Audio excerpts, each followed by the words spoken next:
ചിറ്റൂർ താലൂക്ക് വടകരപ്പതി എലിപ്പാറയിൽ സ്വന്തം സ്ഥലത്ത് താമസിക്കാൻ അനുവദിക്കുന്നില്ലെന്ന് പരാതി.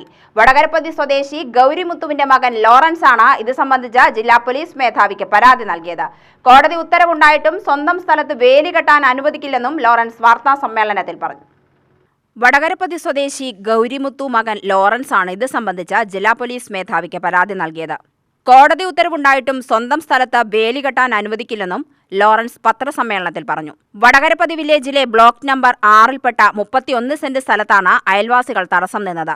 എലിപ്പാറയിലെ പാപ്പുസ്വാമി, ഭാര്യ Asantha Mary, Edward Alexis, Amudha, Martin, Stella Margaret തുടങ്ങിയവർ ചേർന്ന് തടസ്സം നിന്നപ്പോൾ ചിറ്റൂർ മുൻസിഫ് കോടതിയിൽ നിന്നും അനുകൂല ഉത്തരവ് നേടിയിരുന്നു. സിവിൽ കോടതി ഉത്തരവ് നിലനിൽക്കെ കോടതി ഉത്തരവ് ബാധകമല്ലെന്ന് പോലീസ് പറഞ്ഞതായും ലോറൻസ് പറഞ്ഞു. കൊഴിഞ്ഞാമ്പാറ പോലീസ് അധികൃതർ മേൽപ്പറഞ്ഞവരുടെ സ്വാധീനത്തിന് വഴങ്ങി ഭീഷണിപ്പെടുത്തുകയാണ്.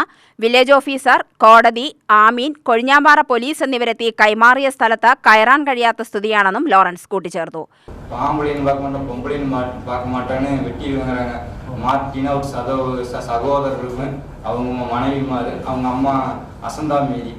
இந்த மாதிரி இப்படி பண்ணிட்டு இருக்கிறாங்க. அப்புறம் அந்த அஸ்லாமேரி வீட்டிலேருந்து லைன் எடுத்து எங்கள் வீட்டில் ஒரு சப்மீட்டர் மாட்டி இந்த இபி பில்லு தண்ணி வரி எல்லாம் ஏன் இடத்துல கட்டுறேன்னு சொல்லி அதையும் காட்டி அந்த ஸ்டெல்லா மார்க்கெட் அவங்க அஸ்லாமேரியோட மருமக இதெல்லாம் இப்படி பண்ணுறாங்க. இது எங்கே போனாலும் எல்லாம் கேட்குறாங்க, நல்லா தான் பேசுகிறாங்க, அனுப்பிச்சி விட்றேன்னு சொல்கிறாங்க. கொழிஞ்சாம்பார் பேசுறது கடைசியில் யார் சொல்கிறாங்க இன்னும் தெரியல.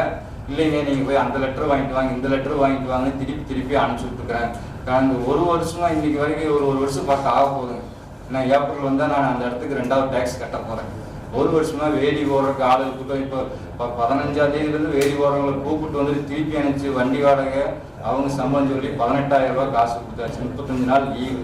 என் தம்பி இருந்துச்சு. அப்புறம் அவர் எத்தனை நாள் லீவ் வருமுனே நான் ஒருத்தவருக்கு எல்லாம் கல்யாணமாகி குழந்தை இருக்கிறனால ஸ்கூலுக்கு போனாலும் அவர் வேலைக்கு போயிட்டார். இன்னைக்கு கடைசியாக இதுக்கு வந்திருக்குது. இதில் கிடைக்கல அப்படின்னா நீ அடுத்தது யாரோ ஒருத்தர் செத்தா 5 பேருக்கு பிரயோஜனங்கிறாங்க. இனி நான் போய் என் இடத்துல செத்தாதான் கிடைக்குன்னா அதுக்கு ரெடியாக தான் இருக்கிறேன்.